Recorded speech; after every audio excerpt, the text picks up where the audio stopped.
Well, she's known as the Dog Talk Diva, who specializes in dog training for women. We're happy to welcome the author of Lipstick and the Leash, Camilla Gray-Nelson. Good to have you with us. I find this whole thing very fascinating. The idea that women are different than men when it comes to dog training. Why is that? Well, I think dogs as animals, out of the chute, are looking for a leader of size and strength, because the animal world, the dog world, is male-dominated. Like it or not, it really is. And so a dog is expecting a leader that has size and strength, maleness, if you will. Women are neither. So right at the beginning, dogs are questioning, why should I listen to you? You know, it's interesting that you say that, because our director, Lynn, was saying that when she calls her dog, the only time the dog will come is when she lowers her voice. Oh, maybe it doesn't sound as shrill. One of the things that women do... I'll be sure to tell her that. trying to get the dog to respect them, right, is they find themselves becoming more manly, if you will, too emotional. Maybe they get angry, thinking that's the way to intimidate a dog into behaviors that they want. The irony is, in the animal world, which is all of the advice in Lipstick and the Leash, comes from my experience with animals growing up on my family farm when I was a young girl. And I saw how animals determined who was the boss and who was not. And it was not through fighting. It was not through aggression. It was not through conflict. It was through quiet confidence and follow through. But women, in their displays of emotion, anger, frustration, actually show their weakness, not their strength. Because true animal leaders do not lose control of their emotions. Interesting. So what are some tips you have then for women and how they can use what they have as a positive, what positive traits do women have that we can use in training our dogs? We are really good, as a general rule, on patience, persistence, following through on everything you ask for. It can be as simple as that.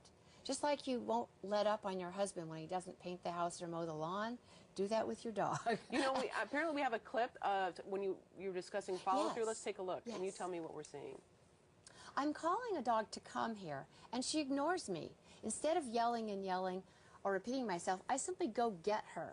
The little dog I have on the table has what I call a follow-through tab on.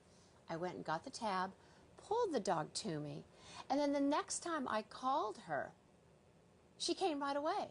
Well, did she come to you because you had a treat? Did you give her a treat? No, I have no treat. You have no treat? No treat.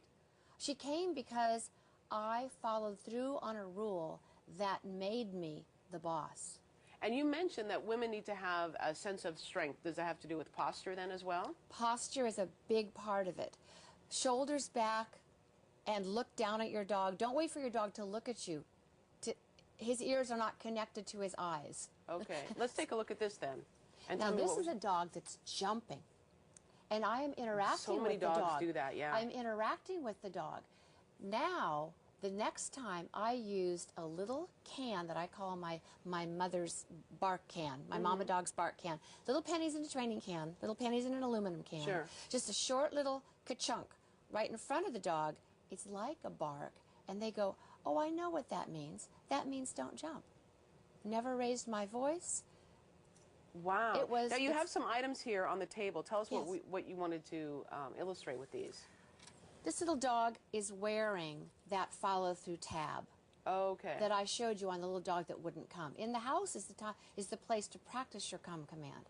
If you can't do it successfully in the house, you'll never do it. You'll never do it at the dog park. Yeah. Okay. As my mother used to say, practice at home makes perfect in public. Okay. Then we have a tether. This is a 6-foot tether that I produce that can keep a dog in the same room with you, so you can keep your eye on the dog in those busy family times, cooking dinner, doing the dishes, working in your computer on email. The dog can't sneak out of the room unsupervised and do chew things anything up that or it shouldn't. That kind of thing. It's all about control. Okay. The long cord is for longer distance recalls outside. It's about 30 feet. And this is my magic puppy training can. Is that the pennies in a can? Pennies in a can. The dog jumps up. Instead of pushing the dog off, which they enjoy, right, I just go off. And then we have one more clip. I want you to tell me what you're doing here in this clip. All right. The dog is walking ahead of me, and in that position, they're in full control. Look how he's practically pulling me over. Because that's what my dog does. If you allow your dog to walk in front, you are giving him nature's driver's seat.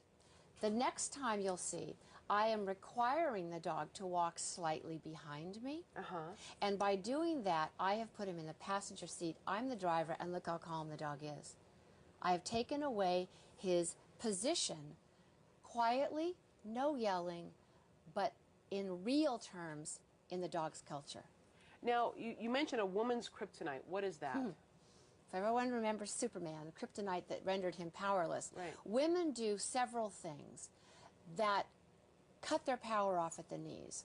One of them is this accommodation thing. We talked about that before the show. Women are always accommodating their dog, giving, giving, giving, letting them have whatever they want, go anywhere they want, do anything they want. Accommodation in nature is a sign of subordination. On the little things, if we stop accommodating our dog's every whim on the little things, we do not have big things later on.